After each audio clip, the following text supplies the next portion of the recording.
Ni iki gituma Paul Kagame akomeza kugundira ubutegetsi akanga kuburekura? Impamvu ni ebyiri, ariko bikubiye hamwe ni ukubera ko yahemukiye abanyarwanda. Icya mbere cy'ibanze kandi kitagomba kwibagirana ni ukuntu Kagame na FPR batangiye bica abantu kuva mu mwaka w'1990 kugeza na n'ubu. Cyane cyane abantu bagiye bica ari benshi cyane, batera muri 90, ahantu bagiye muri za village bagiye bafata bagatumira abantu mu manama, barangiza bababeshya ko bagiye kubaha ibiryo bakabatera amagrenade, abandi bakabakubita udufuni. Hari abo bagiye bataba bakiri bazima. Nyuma yaho bakajya batera amagrenade, batega n'amabombe mu masoko no mu mabisi, abantu bagapfiramo i Kigali. Noneho muri 1994 Paul Kagame nk'uko abantu bakoranye nawe babyivugiye, arasa indege yatumye jenoside itangira. Icyo gihe nabwo FPR na Kagame bakoze ubwicanyi bwinshi. Barangije nyuma yaho muri 1995 baragenda mu nkambi y'Ikibeho bica abantu hafi 10,000 imbere y'abasirikare ba ONU. Barangije muri 1996 na 1997 batera Zaire, bica impunzi z'abanyarwanda zirenze 200,000. Barangije none ubu ngubu hapfuye n'abanyekongo barenze 6,000,000. Ayo ni amakosa azi neza ko abanyarwanda bazamukurikiranaho ndetse n'ubucamanza mpuzamahanga. Kubera rero ko igihe ari perezida cyose afite ubudahangarwa, niyo mpamvu akomeza kugundira ubutegetsi kugira ngo atazakurikiranwa n'ayo makosa n'ayo mahano yakoreye abanyarwanda ndetse n'abaturanyi.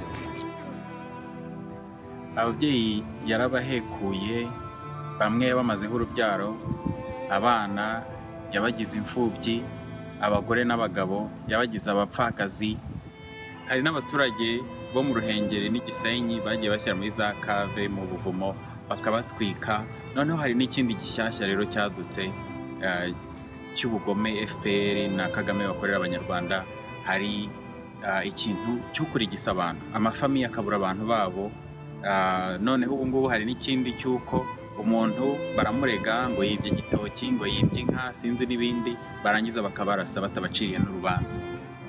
Hakaza noneho icya kabiri gituma Kagame agundira ubutegetsi kubera ubuhemu akorera abanyarwanda, ni ikintu cyo kwiba. Agira atya akabafasha urugendo, akagenda mu ndege ze. Guverinoma y'u Rwanda ikaba ariyo yishyurira izo ndege. Hari ikintu cyitwa agaciro fund, abacuruzi bagacuruza amafaranga bavunikiye bakayabatwara ngo bayashyire mu gaciro fund.